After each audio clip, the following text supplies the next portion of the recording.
خواتي وخواتاتي مساء عليكم bonsoir tout le monde Azul Falla wa ahlan wa sahlan marhaba bikum ya jamaat al-khair. J'ai pas pu continuer tout à l'heure les émissions que j'avais initiées au début de cette journée du 17 décembre 2022. Je vous ai laissé donc digérer la première partie sur laquelle je suis revenu sur le style de gouvernance très particulier d'Abdelmajid Tebboune et sur la différence un petit peu qui le distingue des anciens présidents algériens et des anciens chefs d'État qui ont présidé aux destinées de l'Algérie, et je vous ai expliqué surtout sa dépendance vis-à-vis de ses conseillers et son incapacité à se montrer en tout cas travailleur, à se montrer très travailleur comme Yahya ou là, comme Abdelaziz Bouteflika, qui eux ne voulaient pas dépendre de leurs conseillers, ne voulaient pas dépendre de leur entourage, et que eux essayaient notamment d'avoir leur propre opinion, et de prendre des décisions selon d'autres données qu'ils essaient de confirmer eux-mêmes au lieu de compter sur les autres qui leur communiquent peut-être des fausses données. Bon, ça c'est une première émission, là qu'elle vous a été utile, d'ailleurs elle a eu beaucoup de succès, tant mieux.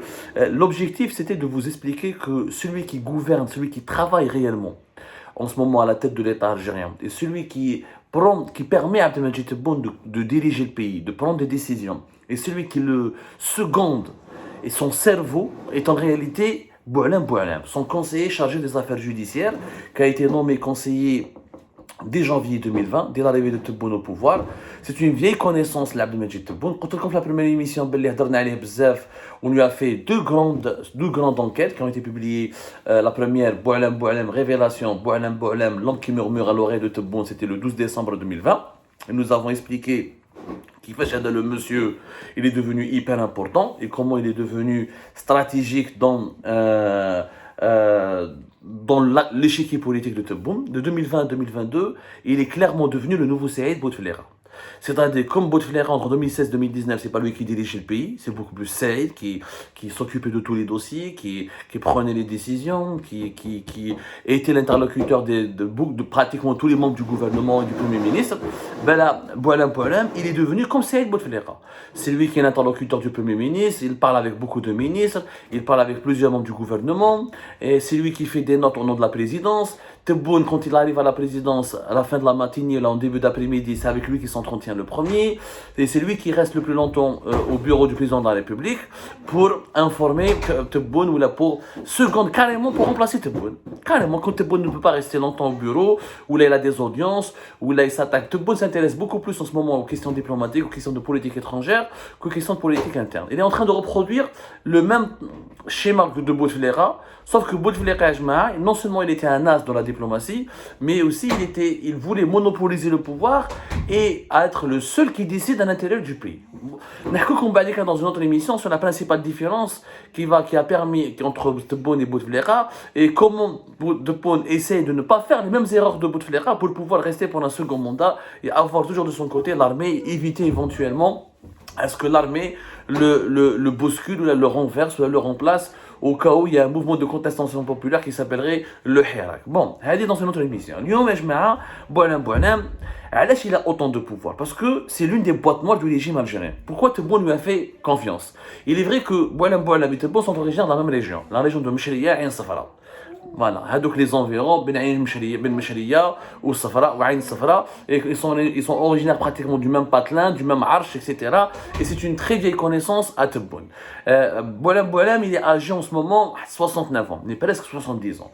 Il est une boîte noire du régime, il est devenu incontournable pour Tebboune, parce que Tebboune a la belle obélée, Boualem, c'est en ce moment, avec tout ce qui s'est passé depuis le Hirak et le renversement du régime Bouteflika, et l'emprisonnement de Saïd, l'emprisonnement des cadres du régime de Bouteflika, Boualem est devenu le meilleur connaisseur c'est-à-dire celui qui détient les codes, le coffre-fort, celui qui détient le coffre-fort du régime algérien, c'est Boualem.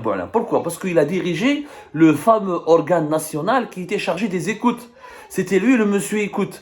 Il dirigeait l'organe national de prévention et de lutte contre les infractions liées aux technologies de l'information et de la communication. هذا l'organe qui a été créé en octobre 2015 et qui a été dirigé par Boualem depuis sa création en 2015 jusqu'à 2019. C'est lui, qui était chargé de la surveillance des communications électroniques, de la surveillance des communications téléphoniques, et c'est lui il avait d'ailleurs plusieurs antennes régionales, et c'est lui qui a été doté de tous les équipements les plus modernes et les plus sophistiqués pour écouter tout le monde. Et c'est effectivement l'organe national de lutte contre les infractions liées aux technologies de l'information et de la communication, et il est malheureusement très peu connu. Il est très peu connu en Algérie, en tout cas très peu connu par le grand public. Mais par le public spécialisé, il est hyper connu. Vraiment, l'État algérien, il a investi énormément sur ce centre d'écoute. Énormément sur ce centre d'écoute pour lui permettre d'asseoir une domination outrageante sur l'ensemble des communications électroniques et téléphoniques. Le but du régime algérien, c'était de se doter d'un système de surveillance ultra sophistiqué de tout ce qui peut être communication, que ce soit par les messageries, les WhatsApp, etc., que ce soit par le téléphone. Bien sûr, c'est pas la NASA, c'est pas la NSA, ils n'ont pas les systèmes qui peuvent craquer les signaux et les WhatsApp, mais des fois ils collaborent avec la CIA, ils collaborent avec la DGS en France, ils collaborent avec les Russes, la FSB, ils collaborent avec les Chinois pour avoir les technologies les plus nécessaires pour avoir ce qu'on appelle les portes dérobées. Ils demandent souvent aux Américains des portes dérobées. Les portes dérobées, c'est une technique qui permet aux États ou aux autorités d'écouter directement les conversations sur WhatsApp, ce qu'on appelle les conversations chiffrées, les systèmes cryptés, chiffrés, WhatsApp, Signal, Viber, etc. Ils collaborent énormément. Après là, il y a beaucoup de polémiques, il y a beaucoup de sources qui disent que l'Algérie a acquis des technologies les plus novatrices et qu'ils peuvent par exemple lire ou ils peuvent savoir ce qui s'écrit sur Signal et sur WhatsApp, mais ils ne peuvent pas encore l'écouter. Il y a pas mal de spéculations là-dessus. En tout cas, c'est un centre hyper développé. Ce n'est pas encore une fois la NSA. Ce n'est pas les services secrets français ou la russe ou la chinois, mais ça reste un centre qui a permis, il dispose de plusieurs équipements qui ont permis de Boualem de devenir l'homme le plus puissant du pays parce qu'en écoutant les gens, en enregistrant des communications téléphoniques, en enregistrant parce que il n'y a pas que la surveillance électronique ne s'arrête pas aux messageries. La surveillance des réseaux sociaux, de Facebook, ils sont même pour les besoins d'une enquête, pour protéger la sécurité nationale, ils peuvent hacker des PC, des laptops, entrer dans les vigiers, trouver qu'est-ce qui est caché, qu'est-ce qui n'est pas caché. Donc, officiellement, ce centre, cet organe national de lutte contre les infractions liées aux technologies de l'information et de la communication, était rattaché au ministère de la Justice lors de sa création. Et il était censé chapeauter ou la traiter avec l'ensemble des services de sécurité, que ce soit les services secrets, que ce soit la gendarmerie nationale, que ce soit la police, la DGSN, la police nationale, pour renforcer la lutte nationale, pour permettre à l'Algérie de lutter plus efficacement contre le terrorisme et se protéger contre le cyberterrorisme ou la cybercriminalité. Mais, alors, malheureusement, cet organe a été rapidement instrumentalisé politiquement et il a été donc équipé un centre d'analyse et de coopération, un bureau de collecte et de centralisation de l'exploitation des informations, un bureau de prévention et de suivi, un bureau de communication et de coopération. Il est équipé de plusieurs services. Donc, il a été rapidement instrumentalisé politiquement. Il s'avère que durant le régime Bouteflika, Saïd Bouteflika utilisait cet organe pour enregistrer les hauts gradés de l'armée, les responsables des services de renseignement, les ministres du gouvernement, Boualem, qui n'était pas Saïd Bouteflika. Maintenant, vous allez me dire pourquoi il n'a pas chuté. Puisque Gaye Salah, Guigerba Saïd Bouteflika, quand il a renforcé le clan Bouteflika, pourquoi Boualem a été épargné? Il s'avère qu'à l'époque, il y avait deux hauts responsables de l'État, du régime Bouteflika, qui ont trahi le clan Bouteflika et qui ont rapidement rejoint Gaye Salah. Menhom Mohamed Regueb, qui était l'ex-secrétaire particulier de Bouteflika et qui a été dégradé parce que mec fait Saïd, ou Saïd Khallah, simple poste, simple conseiller, mais sans grande importance au palais présidentiel de Mouradia, où il a rapidement trahi les Bouteflika, ou chef l'armée, l'état-major de l'ANP, ou les amis au clan de Gaye Salah, des dossiers ficelés sur Saïd Bouteflika et son clan. Au Boualem, il a rapidement senti le vent tourner, donc il a collaboré avec l'équipe de Gaye Salah, il leur a donné accès aux fichiers de l'organe national Hadaya, de centre d'écoute, voilà, du système d'écoute, ce qui a permis à Gaye Salah d'anticiper certains coups de Saïd Bouteflika et d'avoir des informations précises qui lui ont facilité la tâche lorsqu'il a déboulonné le clan Bouteflika. C'est pour ça qu'il a été épargné. Et Gaye Salah, l'importance de ce centre, de ce système d'écoute, de ce qu'on appelle encore une fois, je cite son nom qui est loin, son nom qui est un petit peu complexe, mais pour comprendre l'importance de cet organe, l'organe national de prévention et de lutte contre les infractions liées aux technologies de l'information et de la communication. Pour comprendre son importance, Gaye Salah, dès qu'il a renversé les Bouteflika début avril 2019, En juin 2019, il y avait un décret officiel qui est sorti où le ministère de la Défense nationale a récupéré cet organe grâce au décret qui a été signé à l'époque par Ben Saleh. C'est le décret présidentiel numéro 19-172 du 3 Chouel 1440 qui correspond au 6 juin 2019.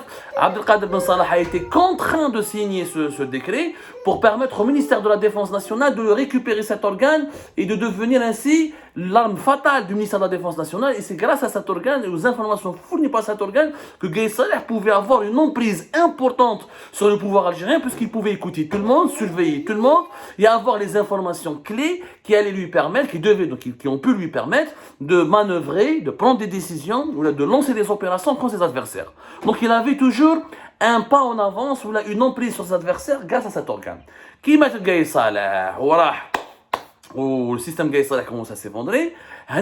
Boualem, il devait quitter le pays en juin, il devait quitter le pays en novembre 2019. Il avait demandé un visa étudiant. Il voulait quitter l'Algérie et partir en France pour que ça soit inaperçu. Le clan Gaye Saleh, ou les services de renseignement à l'époque de Wassini Bouazza et la DCSA, la Direction centrale de la sécurité de l'armée, le général Nabil, pour qu'il soit pas arrêté ou soupçonné de fuir le pays, il a demandé un visa étudiant pour aller soi-disant étudier en France. Oui, il voulait s'installer en France et ne plus revenir. Il a de la famille là en France du côté de Caen, en Normandie. Il voulait plus revenir parce qu'il faisait plus confiance au système Gaye Saleh. Qui Jez Tebboune, qui était son ami Oulid Bladou, Tebboune rapidement il l'a rappelé. Là, il est resté. Donc, le destin de Boualem, il est incroyable. D'un fuyard, d'un futur fugitif, d'un futur réfugié en France, il a abandonné son projet. Il est devenu le conseiller le plus puissant de l'État algérien. Et que Tebboune, quand il l'a pris, Tebboune savait quelle était la valeur de Boualem. Gaye Saleh était mort. Donc, après la mort de Gaye Saleh et la guerre de clan qui a commencé, Saïd Chengriha, Tebboune ont fait alliance pour démanteler le clan Gaye Saleh et se débarrasser de tous les généraux les plus influents du clan Gaye Saleh pour qu'ils puissent pas perturber leur règne, pour qu'ils puissent pas comploter, pour ne pas leur permettre, de ne pas leur donner l'opportunité de s'unir et de reprendre le pouvoir et de dégager Tebboune de Chengriha. Boualem, il en a beaucoup profité. Et c'est lui qui a permis à Tebboune, notamment, et de guider Chengriha et de lui donner toutes les clés nécessaires pour ouvrir toutes les portes qui devaient permettre d'enclencher la chute de plusieurs hauts gradés qui étaient fidèles à Gaye Saleh.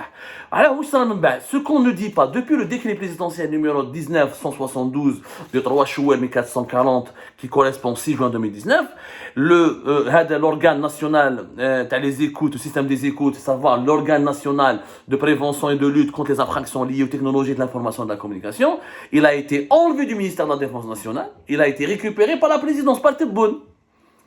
À l'époque, Chengriha ne pouvait pas le retenir parce qu'il n'était pas conscient de l'importance de cet organe. Et comme Chengriha était très occupé par sa lutte quotidienne et permanente contre le clan de Gaye Saleh et comment il voulait détruire et neutraliser le clan Gaye, les enfants chéris, les piliers du clan de Gaye Saleh pour s'assurer de son pouvoir absolu sur l'armée, il a laissé filer l'organe. Il ne s'est pas rendu compte de l'importance de cet organe qui est revenu vers la présidence et qui aujourd'hui, mais on le dit pas, c'est dit nulle part, il n'y a aucun document officiel d'ailleurs, il n'y a aucune trace dans ce sens, c'est Boualem qui a repris le contrôle de cet organe. Et c'est ce qui permet à la présidence algérienne d'avoir une arme fatale, puisque ça a permis à Tebboune d'exercer un contrôle minutieux et absolu sur l'ensemble des dirigeants de l'État, où le Mejma a tellement Boualem que des généraux de l'armée ne se parlent même pas au téléphone. Des généraux de l'armée dans l'entourage de Chengriha ne se parlent plus au téléphone. Il y a des réunions où il y a le piratage, le hacking, ou les innovations de ce système d'écoute, il y a des réunions de militaires, d'agents des services de renseignement, ou de politiciens algériens, ou de dirigeants algériens, peu importe leur appartenance clanique, ils t'offrent les téléphones. Ils entrent dans une chambre, ils t'offrent les téléphones, parce qu'ils ont peur d'être captés ou détectés par les systèmes d'écoute et de surveillance de l'organe. C'est comme ça que Boualem est devenu très important aux yeux de Tebboune, et Tebboune lui a fait aveuglément confiance, il lui a délégué ensuite toutes les prérogatives, et c'est comme ça que maintenant, Boualem est devenu le nouveau Saïd Bouteflika. Le Premier ministre, les membres du gouvernement, les PDG des grandes entreprises étatiques, tout le monde passe par Boualem. Tebboune, et pour n'importe quelle décision, il consulte Boualem. C'est devenu son cerveau, son bras droit, sa jambe droite, tout ce que vous voulez, c'est son cœur battant. Sans Boualem, Tebboune ne pourra pas durer longtemps, il ne pourra même pas se maintenir au pouvoir. son influence, je dirais même, elle est encore meilleure et plus forte et plus puissante que celle de Saïd Bouteflika à l'époque de Bouteflika. Parce que Saïd Bouteflika, c'était le frère d'Abdelaziz Bouteflika. Il a profité de la maladie d'Abdelaziz Bouteflika. Sauf que Boualem, y compris après le retour de Tebboune de l'Allemagne et après son rétablissement, il a continué à monopoliser le pouvoir et à avoir tous les privilèges. D'ailleurs, Tebboune, il a écarté son ami, qui le connaissait depuis longtemps, Abdelhafid Allahom, ex-député d'Amsila, qui était le deuxième conseiller le plus influent de la présidence, à ses côtés, il l'a écarté, mais il a gardé Boualem. Sauf que maintenant, ça a changé, et Chengriha et son clan, et son entourage, passent à l'attaque, ils veulent la tête de Boualem, ils veulent diminuer son influence, ils font pression sur Tebboune pour que Tebboune l'enlève. Il y a beaucoup de rumeurs qui circulent. Tebboune راح ينحي Boualem, Tebboune راح ينحي Boualem, راح يبدلوا, راح يبعثوا ambassadeur.